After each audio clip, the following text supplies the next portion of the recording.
Next, a new at 10, the man connected to a bomb scare Monday in downtown Madison remains in police custody tonight. And we're learning it was much more than stolen food or a disrupted meeting that led to his arrest. The night team's David Douglas has new details for us tonight. It turns out, Sarah, Almatari's behavior had been bizarre for days. He stayed 3 nights at the Edgewater, where the staff says they never saw him without his aviator sunglasses, often walking around the lobby, approaching random guests as late as 4 a.m. And it's what he finally said to an employee that got them to call the cops.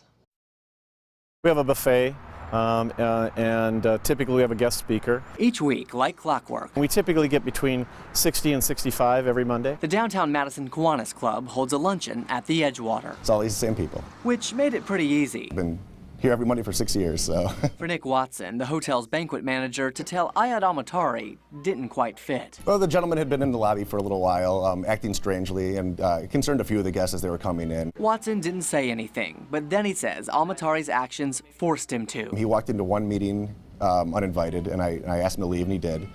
And then later, he walked into a different meeting, and I asked him to leave, and he did for a while. Before long, Watson says he came back, sat down, and started eating. So Watson asked him to leave a 3rd time. He asked me how old I was, and he said he was younger and stronger, and that I'd have to take the food from him. After promising a fight, the police showed up, and it wasn't long before Almatari's suitcases were being inspected in the street.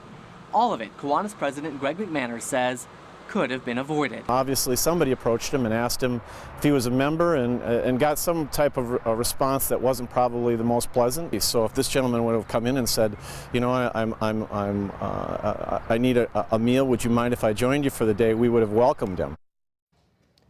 We confirmed today Almatari had been a student at the Wisconsin English as a Second Language Institute on the Capitol Square, but they haven't seen him since October when he stopped coming to classes. They say his English wasn't beginner but wasn't advanced, which makes sense since Watson says he had no trouble communicating with him.